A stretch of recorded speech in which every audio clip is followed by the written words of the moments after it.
사후 계엄 선포문이 오늘 재판의 쟁점 중 하나였습니다. 윤 전 대통령은 또 남 탓을 했습니다.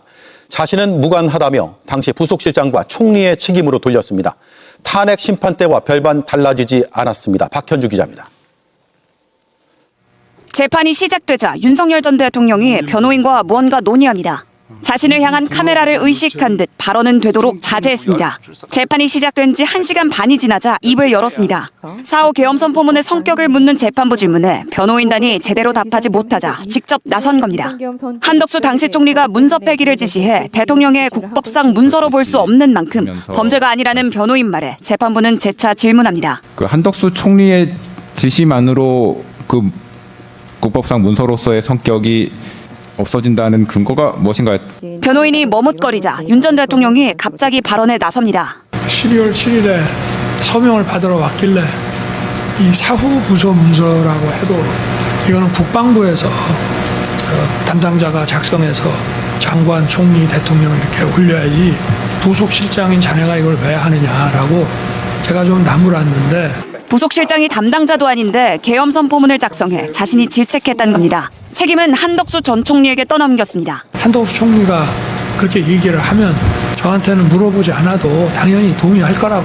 변호인은 이런 발언에 맞춰 계엄 이후 선포문을 만들어 정당성을 부여한 것이 대통령 책임이 아니라는 주장을 반복했습니다. 강의구 실장은 피고인에게 별도 보고 없이 행정총괄인 국무총리의 뜻에 따라 이 사건 표지를 폐기하기에 이르렀습니다. 자신의 지시를 따른 부하에게 책임을 돌리는 듯한 발언, 탄핵 심판과 비슷합니다. 각자 정해진 매뉴얼대로 하다 보니까 저나 장관이 생각한 것 이상의 어떤 그 조치를 준비를 했을 수는 있습니다만은 이달 2일 윤 전 대통령은 모든 책임은 군 통수권자였던 나에게 물으라며 옥중 메시지를 내고 태도를 바꾸는 듯 보였지만 형사재판 중계에서 드러난 모습은 탄핵 심판 때와 비슷했습니다. 자, 그러면 지금부터는 윤석열 이야기를 잠깐 좀 해볼까 합니다. 26일 윤석열 재판이 있었죠. 네. 녹화 후에 이제 공개가 됐습니다. 내란 특검이 기소한 윤석열의 첫 재판이었는데 내란 특검이 기소한 윤석열의 혐의가 뭔지 요거를 잠깐 한 번 더 짚고 가겠습니다. 네, 윤석열 혐의 체포영장 집행 저지한 거, 그리고 국무위원 심의권 침해 계엄 선포 때, 그리고 사후 계엄 선포문 작성한 건, 비화폰 기록 삭제한 거, 계엄 관련해서 허위로 공보한 점. 네. 윤석열의 재판 중에 이 가운데 사후 계엄 선포문 작성 저 대목만 한번 짚어볼까 합니다. 네. 자, 이 부분에 대해서는 박주민 의원과 함께합니다. 박수로 맞이합니다. 네. 안녕하십니까. 네. 시작하기 전에 지난번에 매불쇼에서 한번 불러주셔서 나와가지고 한강버스 한강버스. 잠시라도 중단하고 좀 점검해야 된다라고 네. 얘기를 했는데 어제부로 중단이 됐습니다. 중단이 됐습니다. 한 달 정도 네. 점검 기간을 갖겠다. 이걸 우리가 다행이라고 얘기를 해야 되는 현실이 좀 근데 씁쓸하네요. 그때도 말씀드렸지만 계속 운행을 강행했을 때 그럼 여러 가지 더 위험해지니까. 안전사고가 발생할 수도 있었기 때문에 맞습니다. 일단은 환영을 하고 네. 철저히 점검을 하라고 좀 얘기를 해야 될 것 같습니다. 맞습니다. 열흘 만에 4번이나 고장나더니 결국은 이제 중단이 됐어요. 중단. 이게 1,500억 들었잖아. 네. 1년에 운영비가 200억. 그러니까요. 돈이 계속 들어가는데. 계속 돈 들어갑니다. 근데 문제는 이 배를 한 번도 만들어 보지 않은 업체에다가 배 계약을 한 거 아닙니까? 그런 부분에 대해서 그 오세훈이가 좀 문제의식이 있는 것처럼 요즘 행동하던데요. 뭐 그 부분에 대해서 뭐 필요하다면 뭐 감사도 할 수 있는 것처럼 얘기는 하지만 네. 뭐 맡겨둘 수는 없을 것 같고요. 그렇습니다. 국감하고 행감이라는, 그러니까 행감은 서울시 의회가 서울시를 대상으로 하는 건데요. 국감과 행감이 있기 때문에 저희 이제 국회의원들 그다음에 서울시 의원들이 철저히 좀 점검을 해 나가려고 생각하고. 아니 근데 왜 그 배를 건조한 경험이 없는 회사랑 왜 계약을 한 거예요? 그리고 봤더니 계약 이후에 법인 등록을 했던데. 그러니까 그 부분이 굉장히 이상해서 네. 지난번에 저희가 주말에도 한번 시의원과 국회의원들 다 모여서 세미나 하면서 좀 문제점을 파악을 하고 네. 아까 말씀드렸던 대로 국감과 행감 때 추가적인 문제 제기를 하려고 하는데 네. 보니까 뭐 조선소로 등록도 안 돼 있는 등록이 업체에 안 돼 있었어. 맡겼고 그리고 가격이 2배 이상 올라가 버리고. 아니, 다른 회사보다 좋아 그래. 네. 싸면은 이해해. 더 비싸 더 비싸요. 인건비가. 해본 적도 없는 어, 해본 적도 없는 애들이 더 비싸 비용이. 비용을 어떤 식으로 쓸 거냐라는 그 자료를 좀 받아봤더니 이상한 간접비를 몇 배를 부르는 거예요. 아니, 뭐야, 그래서 이거. 이런 것들을 이상해. 저희들이 다 한번 좀 밝혀볼 필요가 있을 것 같습니다. 아니 그래서 아니, 저는 심각해. 근본적으로 궁금한 게 왜 오세훈 시장은 물에 집착하는가? 세빛 둥둥섬. 수상 택시는 일단 실패했습니다. 한 네. 번. 근데 이제 네. 수상 버스 뭐 이러고 있잖아요. 네. 그리고 사실은 오세이돈이라고 해가지고 그 전에 서초동 쪽에서 물난리 나고 이래가지고 굉장히 곤혹스러운 일을 많이 겪었단 말이죠. 네. 근데도 계속 물에 집착해. 물에 물이 아니라 집착하는데 한강에 집착해. 한강에. 왜 이렇게 한강에 집착할까? 한강에 호텔도 지금 지어서 사람 안 가고 있고요. 예. 지금 포기하지 않은 사업 하나 있어요. 서울링. 서울링. 템지강변처럼 그렇게 만들겠다는 그러니까 거예요. 한강에 집착해요. 한강에 이 사람이. 이 사람은 해외만 나갔다 그만 나가 해외. 씨. 뭐 자꾸 나갔다 와갖고 연관 받아와. 서울링에 대해서 조금만 보충하면 네. 원래 예상됐거나 예정됐던 사업비를 4천억 규모라고 했는데 그거 한 1조 지금 던데. 1조 1천억 원. 그러니까 얘는 그게 또 특징이에요. 네. 처음 얘기한 것보다 돈을 더 많이 써요. 그러니까. 그다음에 광화문 태극기 개항대. 어. 뭐 하여튼간에 근데 어쨌든 한강에 너무 집착을 해요. 그래서 이게 합리적으로 잘 설명이 안 돼. 그래서 윤석열 정권 때 우리가 배운 게 있잖아. 합리적으로 설명이 안 되면 어디 신당에 가서 물어봐야 되나? 물의 기운을 가까이 하라라고 누구 뭘 받으셨나? 야, 그게 이거 아니면 설명이 이상해. 잘 안 돼. 이상한 게 너무 많아. 옛날 기사를 제가 좀 찾아봤더니 이상해. 오세훈이 이 한강버스 전에는 어떤 제안도 했었냐면 이 김포 골드라인 지하철 혼잡한 거 해결하겠다고 수륙 양용 버스 맞아. 그것도 얘기했다가 4일 만에 철회했었어요. 네. 정작 이제 그 도심의 홍수 피해 폭우가 많이 내렸을 때 여러 피해에 대한 대책은 제대로 세우지 않고 특히 이제 반지 합방을 자기네들이 없애겠다라고 얘기했었거든요. 근데 네.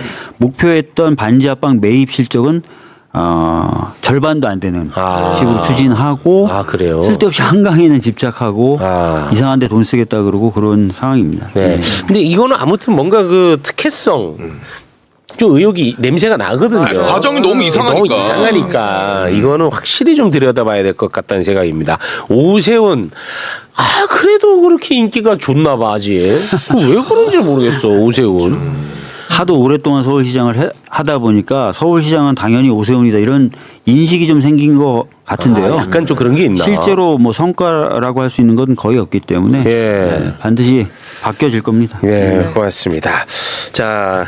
빤스 수계 얘기하다가 한강 수계 쪽으로 갔다 다시 한번 그 혐의 올려주시겠습니까? 5가지. 네, 이 가운데 사후 계엄 선포문 작성 저 대목만 좀 한번 볼까 합니다. 네.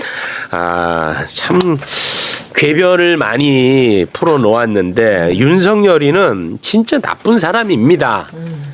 이번에도 역시 궤변을 늘어 놓았는데 그 궤변 안에서도 섬세함이 있습니다. 아, 그래요? 예. 그냥 궤변이라고 치부하면 안 돼.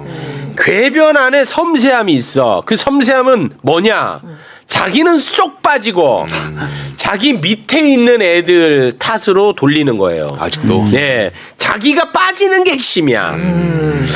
강희구 실장을 통해서 사후에 계엄 선포문을 작성하고 한덕수가 서명까지 했죠. 네. 다들 아시죠? 네. 그런데 이제 이 자체가 엄청나 큰 범죄니까 한덕수가 좀 겁이 나서 가지고 야 그거 좀 없애라. 야 무섭다 야. 해서 그 문서를 아예 그냥 폐기시켰거든요. 네. 근데 이것에 대해서 윤석열 측은 뭐라고 지금 방어를 하고 있냐면 한덕수가 폐기하라고 지시한 순간 그 폐기된 문서는 국법상 문서로서의 성격을 잃어버리기 때문에 이거는 아무 의미 없는 일이다 라고 지금 논리를 구성을 했어요. 그 순간 그냥 이면지다. 네, 이면지 좋았다. 네. 근데 이제 판사가 네.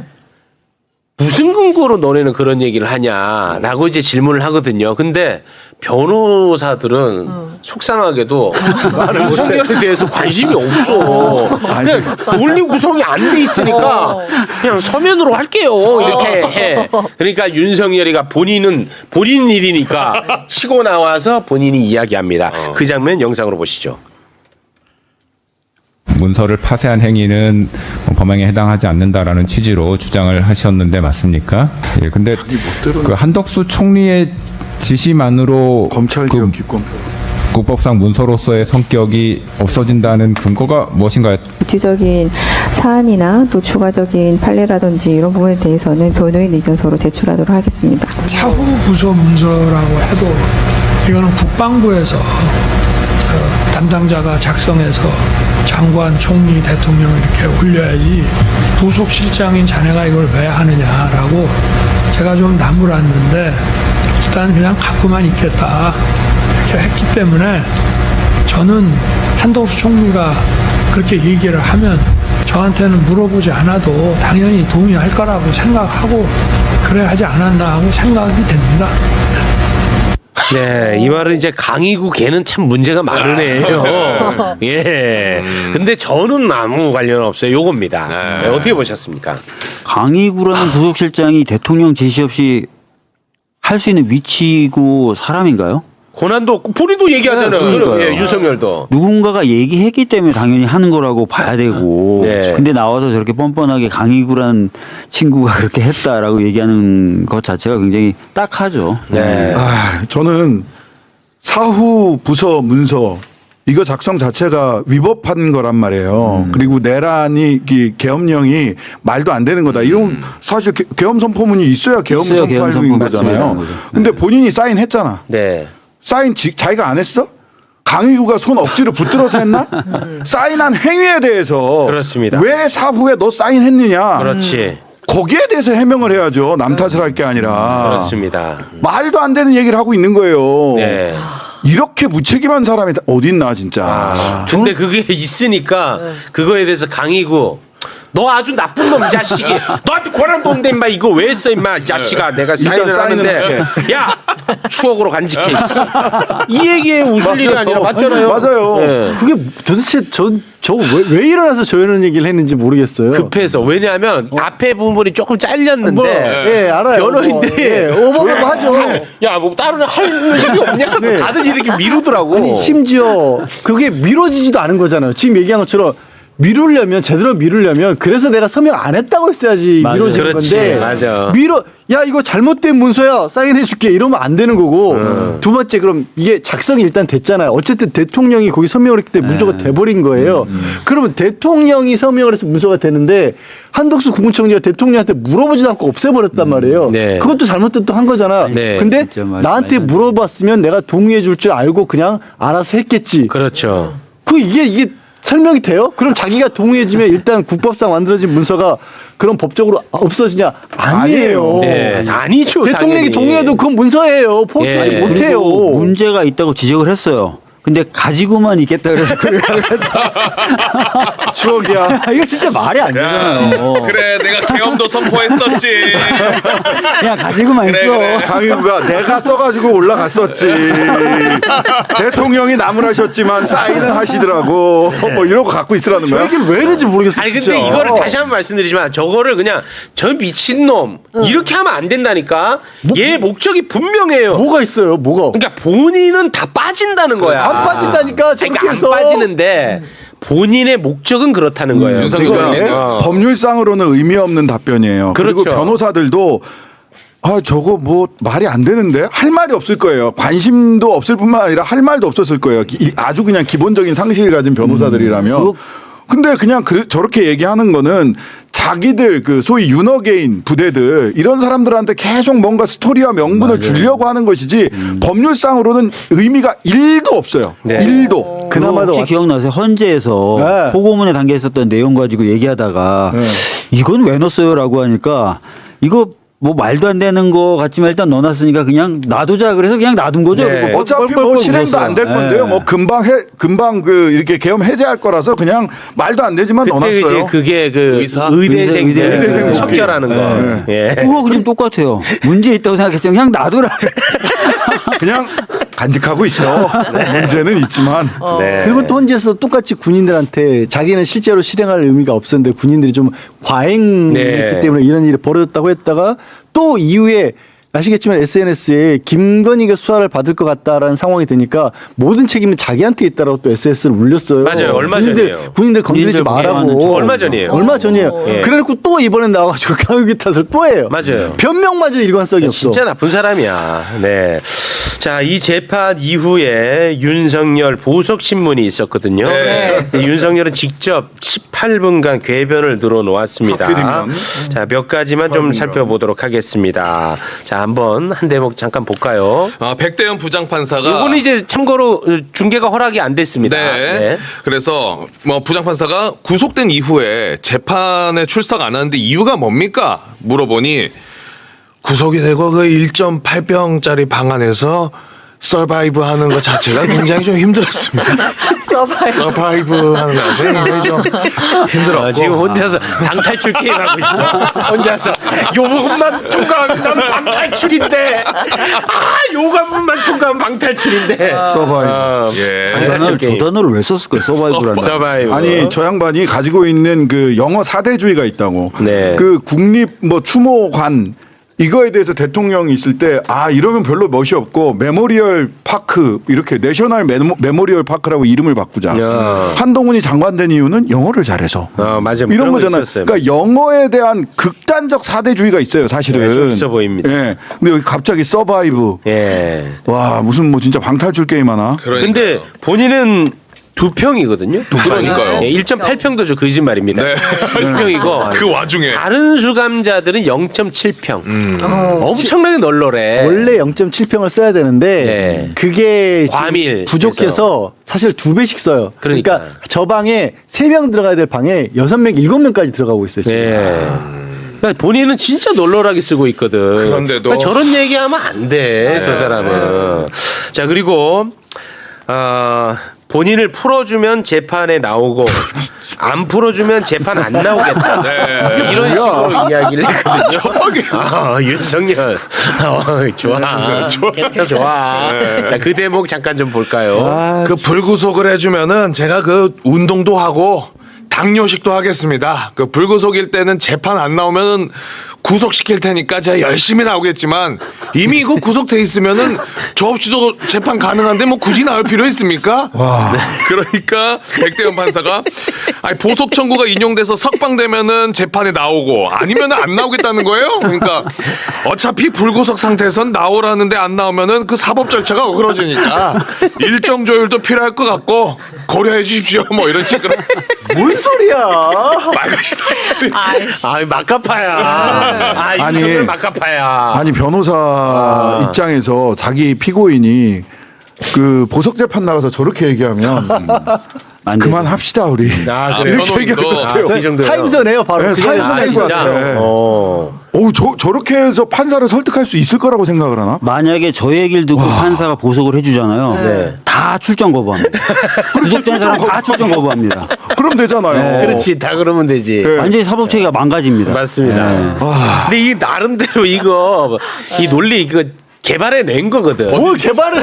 개발낸 거야, 진짜. 왜 그냥 머리에서 나오는 대로 그냥 내뱉은 거지 머리가 아니야. 아우. 나는 굉장히 섬세하게 봤어. 난 진짜 섬세하게 봤어. 어디 가요? 왜냐하면 우리가 항상 얘기했잖아. 지금 윤석열은 어차피 사형 아니면 무기징역이니까 나를 잡으러 오든 소환을 하든 뭐 나는 일절 너네한테 응대하지 않겠다.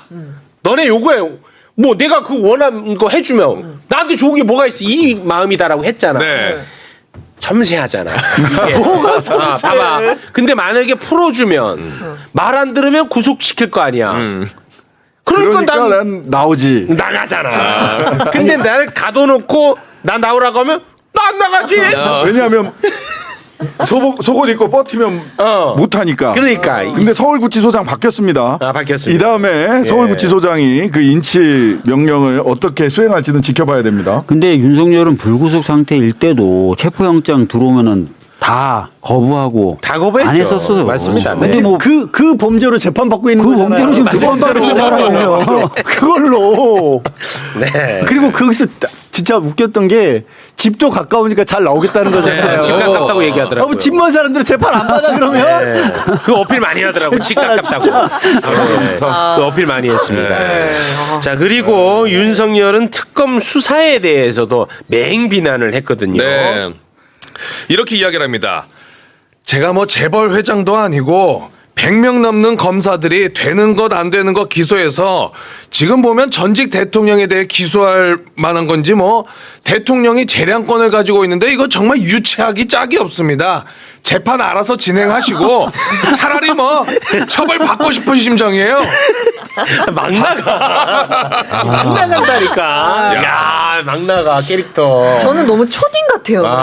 너무 윤석열. 섹시해. 막 나가. 초딩 같은. 그리고 뭐 보도 나온 거 보니까 그 이 보석 신문은 중계가 안 됐잖아요. 네. 이때는 굉장히 좀 목소리 톤도 더 올라가고 뭐 이랬다라는 얘기도 막 나가. 있긴 있는 것 같더라고요. 네. 재판 알아서 할 정도니까 톤 올라갔겠네요. 그렇습니다. 처벌 받고 싶으면 자백하면 되잖아. 다 막나갑니다. 인정할 테니까 처벌하라고. 다 강희구한테 떠넘기고 한덕수한테 떠넘기고.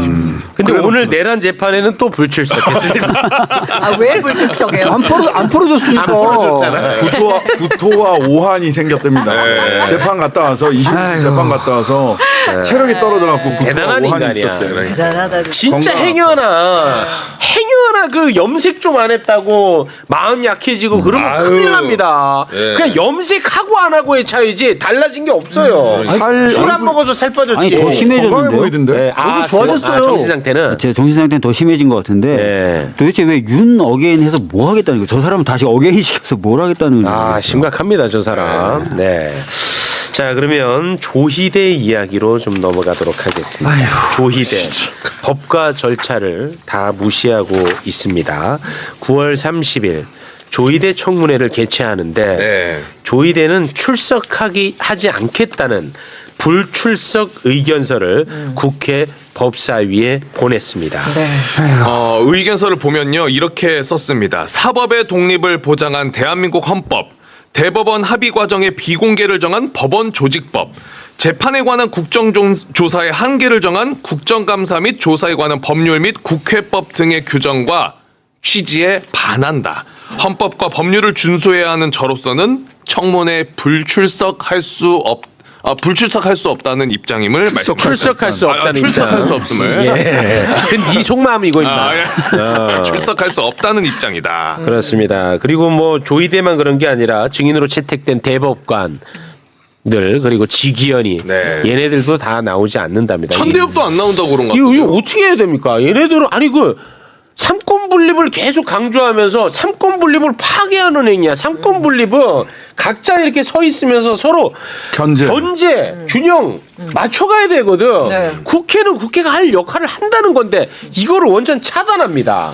아니 어떻게 해야 돼요? 아니 우리 국회의원분들 이건 자존심도 상해야 되고 이 대한민국 헌정 질서를 이거 완전 파괴하는 겁니다. 이 질문을 하고 싶어요. 12월 3일 내란의 밤에 그리고 내란을 극복하는 과정에서 교복 입은 시민들, 학생들, 은박지 두른 시민들, 제복 입은 시민들, 군인들, 경찰들, 그리고 작업복 입은 시민들, 넥타이맨 시민들 모두 내란을 극복하기 위해서 자기 모든 걸 걸고 맞아요. 싸웠어요. 그건 맞습니다. 예. 법복 입은 시민들은 뭐 했습니까? 조희대. 법복 안에 숨어서 뭐 했냐고. 조희대 한번 보여드릴까요? 그 네. 출근길 한번 좀 준비되면 좀 준비 좀 해주세요. 네. 준비되면 준비 좀 해주세요. 무슨 말이야? 윤석열이야? 죄송합니다. 네. 저는 그걸 묻고 싶어요.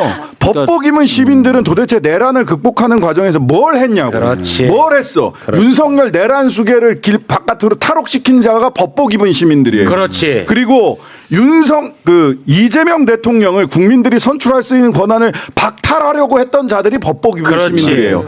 그 법복 입은 잘난 시민들 도대체 여기에 대해서 일말의 반성도 해명도 없이 그렇지. 사법권 독립입니다. 천상천하 유아독전 그 입 닫으시라. 네. 그러니까 지금 사법부 독립이라고 얘기하는데요. 우리는 각 기관들을 독립시켜놨지만 서로 또 견제하게 만들었어요. 맞습니다. 그래서 견제 기능을 행사하겠다는 것조차도 하지 말라 그러면 이건 우리 헌법 체계하고 안 맞고요. 그렇죠. 특히 저희가 지금 견제하려고 하는 이유 중에 핵심은 이 사법부 독립이라는 건 외부로부터의 독립도 중요한데 내부로부터의 독립도 굉장히 중요해요. 맞습니다. 근데 저희가 지금 의심하는 것은 대법원장을 정점으로 한 이 법원 체계 내부에서 그렇습니다. 뭔가 작동이 돼서 균형을 잃었다라는 거예요. 그렇죠. 이럴 때는 더더욱이나 외부에서 견제를 해줘야 돼요. 네. 그래서 저희들이 국회가 갖고 있는 권한으로 국회법 명시돼 있습니다. 대법원장 불러낼 수 있어요. 네. 그래서 나와서 사정을 듣고 문제가 있으면 그 문제에 대해서 입법적인 조치를 하겠다는 건데 이거 자체가 안 된다 그러면 이게 문제야. 사법부가 잘못했을 때 그러면 누가 견제할 수 있는 어떻게 거예요? 할 거야? 아무것도 할 수 없다는 거죠. 아니 국회의원들은 법원에 의해서 다 구속되고 잡혀 들어가고 그렇죠. 지들은 다 할 수 있고 국회는 아무것도 못하게 하고 언론마저도 이거를 허용을 안 해. 심지어 국회의원 놈들 왜 국회 편을 안 드는 거예요? 아, 나 진짜 화가 나서 그래요.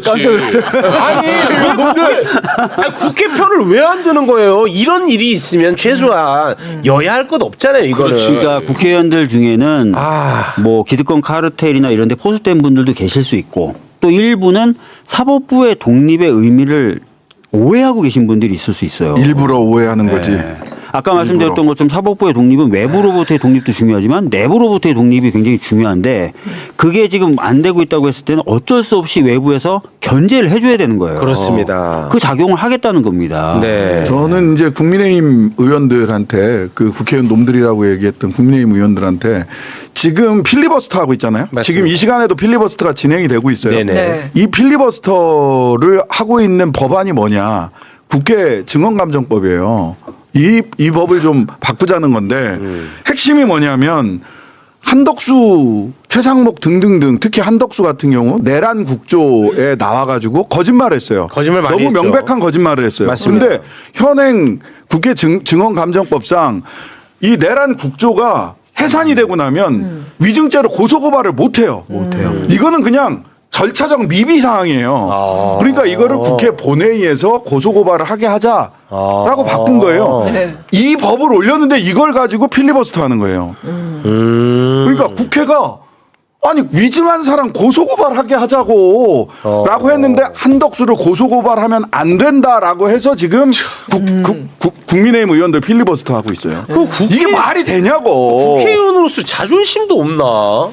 그러게 말입니다. 권위가 왜 권위를 왜 떨어뜨려 본인들이? 저는 납득하기 어려워요. 국민의힘 의원들 앞에 정부조직법이나 이런 부분들에 대해서 또 뭐 거기 뭐 반대 의견을 가질 수 있다고 봐. 그것도 사실은 납득할 수 없지만 저는 오늘 국회 증감법 가지고 필리버스터 하는 거는 이게 뭐지? 그러면은 국회에 와서 아무나 거짓말하고 막 가도 국회는 네네네네 아유 거짓말 하셨어요. 이러고 냅둬야 되는 거예요? 이거 참 신기해. 신기해. 과거에는 본인들도 이런 취지의 법 개정이 필요하다고 얘기했었거든요.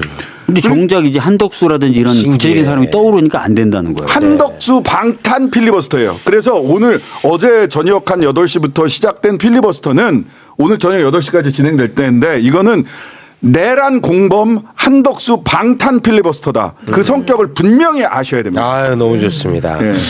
자, 정부 조직법 말씀을 하셨으니까 바로 그 얘기로 넘어가도록 하겠습니다. 검찰청을 중수청과 공소청으로 분리하는 정부 조직법이 국회 본회의 통과가 됐습니다. 이제 검찰청은 역사의 뒤안길로 사라지게 됐습니다. 이 워낙 역사적인 장면이기 때문에 통과되는 그 당시의 국회 모습 잠깐 영상으로 보고 가겠습니다. 투표 결과를 말씀드리겠습니다. 재석 180인 중 찬성 174인, 반대 1인, 기권 5인으로서 정부조직법 일부 개정 법률안 대안에 대한 수정안은 가결되었음을 선포합니다.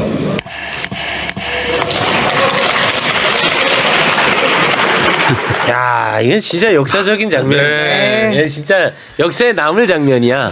그렇잖아요, 이 장면은. 사실 저는 아직은 이 머리로는 받아들였는데 그 심정적으로 잘 와닿지가 않아요. 그러니까 그만큼 이게 그냥 제가 태어나기 전부터 있었던 그렇죠. 제도잖아요. 그 속에서 네. 살아왔고 그걸 공부를 했었고 그게 없어진 거라서 그리고 앞으로 남은 1년 유예 기간이 주어졌기 때문에 그런 마음이 드는 이유 중에 하나가 그 1년 동안 무슨 짓을 할지 모른다. 긴장감 늦추면 안 된다. 그 생각이 더 먼저 앞서요. 사실은 그거는 뭐 너무- 몇 번이나 봤기 때문에 몇 너무 번이나 맞는 당했기 말씀이에요. 때문에. 네. 검찰 내부에서는 뭐 벌써부터 겨울만 넘기면 된다.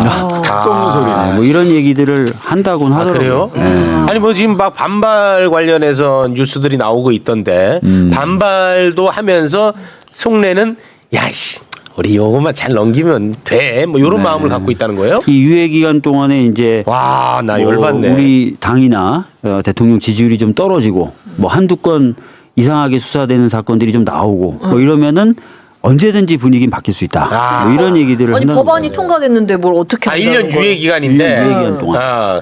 그러면은 예를 들어서 이런 거야. 방금 말씀하신 것처럼 예를 들어서 경찰이 쓰레기 같은 짓을 할 거 아니야.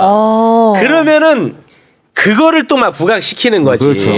그러면서 이래도 경찰에 다 맡길 거냐. 전화를 줄 거냐 이런 얘기가 나오는 거죠. 이걸 원한다고 국민들 그러면 또 예를 들어 이준석 같은 사람들이 또 페북에다가 조롱하겠지. 네. 여러분 민주당이 원하는 세상이 이런 건가 봐요. 뭐 이런 식으로. 야 논리 딱 그렇게 나올 것 같아. 근데 실은 이번 정부조직법 개편에서 이제 여러 개가 있는데 그 중에 검찰청과 관련된 것만 하자면 주소만 정한 거예요.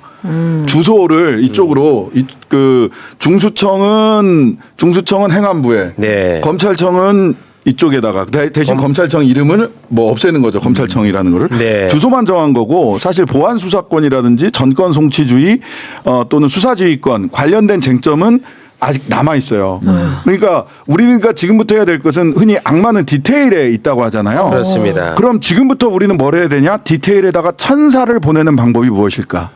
이거를 정말 세심하게 찾아야 돼요. 그러니까 이제 그게 반대 1년이죠. 논리로 네. 얘기하면 검찰 입장에서는 1년의 유예 기간 동안 100% 만약에 원하는 걸 달성한다면 법을 무효화시키는 거고 그렇죠. 그렇지 않더라도 뭐 보안 수사권이라든지 그렇겠죠. 뭐 이런 것들을 최대한 얻어내려고 최웅님이 말씀하신 대로 여론전도 할 테고 하겠죠. 여러 가지 작업을 하려고 하겠죠. 네, 그 쉽지 않을 겁니다. 아마 그러니까 그들이 쉽지 않다는 게 아니라 우리가 쉽지 않을 수 쉽지 있어요. 않을 거예요. 그리고 아직도 남아 있는 법들은 사실은 이제 정부조직법상 주소지만 정한 거기 때문에 뭐 검찰청 폐지법, 그렇죠. 형사소송법, 뭐 검찰청법 뭐 등등등 해서 바꿔야 될 후속 입법 조치, 후속 시행령. 네. 잘 생각을 해보셨는 게 그 악마는 디테일이 있다라고 말씀을 드리는 게 등자 하나 때문에 얼마나 고생했습니까? 그렇습니다. 그때 박병석 국회의장님의 그때 제일 열받은 사람이 등으로는 그때 안 된다라고 끝까지 주장했던 제가 그때 분이거든요. 술 먹고 구두 집어 던졌죠. 원내대표단한테. 네. 마음대로 하냐고. 네. 근데 니네 그 마음대로 등 하나 때문에 우리가 겪었던 고통들이 맞습니다. 있잖아요. 네네. 그래서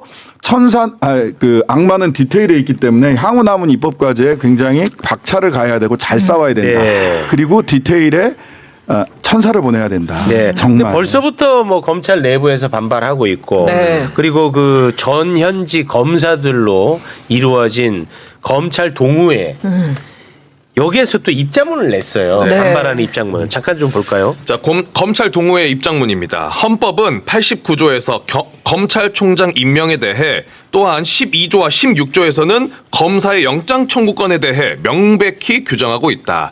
이런 헌법 규정은 헌법이 삼권 분립의 원칙에 따라 정부의 준사법기관인 검찰청을 둔다는 것을 명백히 한 것이므로 이를 폐지하는 것은 위헌. 이번에 반민주적, 반역사적 법률 개정에는 헌법 소원 등 모든 수단을 동원해서 이를 바로잡을 것이다. 네, 뭐 헌법 이런 단어 많이 들어가니까 그래도 뭔가 좀 일리 있는 얘기 같고 점잖은 얘기 같죠. 택도 없는 소리. 택도 없는 소리라는 거 우리가 많이 하기도 했고 결론적으로 국회 입법조사처가 여기에 대해서 명확하게 정리를 했습니다. 위헌으로 보기 어렵다. 라고 입장을 냈어요. 네. 어차피 다 법률로 정하게 돼 있다. 헌법 제96조만 잠깐 보고 가겠습니다. 96조를 보면요. 행정각부의 설치, 조직과 직무법인은 법률로 정한다. 법률로 정한다. 법률로 정한다. 네. 이건 뭐 무식한 제가 말하는 게 아니라 국회 입법조사처에서 이렇게 입장을 냈습니다. 그리고 검찰은 헌법기관이다 뭐 이런 얘기 자꾸 하는데요. 이제 두 가지 근거로 해요. 검찰에게 영장 청구권이 있으니까 수사권은 헌법이 검찰에게 보장하는 권한이다라고 한동훈 법무부 장관 시절에 위헌 신청했다가 그거 깨졌어요. 깨졌어요. 헌법 헌법상의 수사권이 항상 검찰에게 있다라고 하는 거는 헌법상의 권한이 아니라 아까 법률로서 정하면 되는 거다. 그렇습니다. 그다음에 검찰총장이란 말이 헌법에 나와요. 네. 검찰총장이란 말이 헌법에 헌법 나오지만 89조. 네, 나오지만 그거는 그냥 공소청이 만들어지면 공소청법에 헌법상의 검찰총장은 공소청장으로 본다. 이렇게 하면 끝나. 그렇습니다. 그냥 끝나는 문제예요. 맞습니다. 명칭의 문제일 뿐이고요. 저기 아까 동호회 입장에는 게 제일 그 검찰들이 내세우는 거가 준사법기관이라고 하는 정말 존재하지 않는 기관입니다. 존재하지 않는 표현입니다. 준사법기관이라고는 없어요. 최욱은 준 슈퍼스타 이런 건 존재하지 않거든요. 그렇죠. 그냥 네. 슈퍼스타지. 아, 그래요? 그냥 슈퍼스타지. 준이 어디 있어? 없습니다. 준 쓰는 거는 보통 어떠냐면 억지 부릴 때 준 억지 부릴 때 가는 거야. 그렇지. 그러니까 우리도 사법부처럼 독립기관이야라는 얘기를 하는 거예요. 현실은 뭐냐면 행정부의 법무부의 외청이었어요. 그렇습니다. 그거를 벗어나려고 자꾸 준을 강조를 하는 거예요. 맞아요. 그래서 헌법이 어떻고 법률이 어떻고 그냥 모르는 사람 넘어가게끔 만드는 거예요. 맞습니다. 저도 좀 말씀을 보태면 특검이 가동될 때마다 특검 수사를 받는 사람들은 항상 헌법소원이나 이런 것들을 냈어요. 그때마다 헌재가 반복적으로 최순실도 냈었거든요. 아, 윤석열이 특검 할 때. 네. 그때도 냈을 때도 헌재가 거듭거듭 판단한 게 검찰이 수사하라고 헌법이 돼 있지 않다. 검찰이 기소하라고 헌법이 돼 있지 않다. 이건 입법사항이다라고 한 7, 8번 그렇게 판단을 해줬어요. 그리고 우리 처음에 형사소송법 만들고 할 때 그 회의록 보면은 원래 검찰 수사 못하게 하려고 그랬었어요. 근데 경찰이 워낙 친일 잔재가 많이 남아있다 보니까 네. 한시적으로만 검찰에게 수사권 준다. 이렇게 돼 있어요. 네. 그러니까. 근데 특히나 이 검찰 동호회가 저렇게 뭐 넥타이 메고 저 헌법 운운하면서 저런 이야기 하는데 네. 검찰 동호회 회장이 한상대인데 이자들은요 이런 이야기를 한 자격 자체가 없습니다. 왜냐? 한상대는 윤석열의 계엄 해제 직후 박성재 법무부 장관하고 통화한 게 딱 드러나 버렸습니다. 통화했어. 오. 계엄 직후에. 네. 그리고 윤석열 탄핵 국면에서 한상대하고 윤석열이 수차례 서로 연락을 주고받았습니다. 그리고 지난 2월 25일 윤석열 구속 취소 청원을 동호회 회원들한테 독려까지 합니다. 얘 내일 한번 풀어도 줘야 되지 않겠냐고. 너네 동의 좀 해줘라 다들. 그런 다음에 풀려났지 네, 또 네. 말도 안 되게 풀려났지. 그러고 나서 이 한상대는 회원들에게 고맙다고 문자도 보냈어. 다시 한번 보고 갑니다. 동호회 회원님들의 도움과 협조로 윤 대통령님께서 석방되셨습니다. 석방 청원에 동참해주신 회원님들께 깊은 감사를 드립니다. 내란 동호회예요. 내란 동호회. 그러니까 반헌법적인 생각을 갖고 있는 사람들이 뭔 헌법을 운운하냐 이겁니다. 저는. 내란 동호회. 야, 한상대 전 검찰총장. 그렇습니다. 와, 근데 심지어 얘랑 윤석열이랑 사이가 안 좋았었거든. 맞아. 그래요? 옛날에? 맞아요. 안 좋았어요. 사이가 좋고 안 좋고를 떠나서 한상대 물러나라고 했었어. 예, 헌법의 취지가 네. 뭐고를 떠나서 그냥 검찰 출신이고 이해가 우리가 가깝게 지냈던 사람 중에 한 일원인데 그렇지. 그리고 그 사람 중에 정말 검찰 역사 70년 만에 대통령까지 나온 사람인데 그 사람 들어가면 안 된다. 이거밖에 없어요. 맞아요. 그게 제일 중요해요. 맞아요. 그 사람들에게 헌법이 중요하고 대한민국이 중요하고 계엄이 중요한 게 아니에요. 네. 우리 가까운 사람, 우리 동지, 우리 식구가 감옥 들어가 있어. 풀어줘야 돼. 이거예요. 아니야. 검찰이라는 가문이 제일 중요해요. 아 이게 그게 의리가 아니라 의리가 아니야. 다 결국 돈이야 그냥. 그것도 자신들의 카르텔. 사업적 이해관계. 예. 그게 유지가 돼야 돈이 따르거든. 그렇죠. 맞아요. 그게 예. 깨지면 안 되거든. 가문이 빛나야 그 가문에 속한 사람들이 돈을 받을 수 있어요. 먹고 살죠. 맞습니다.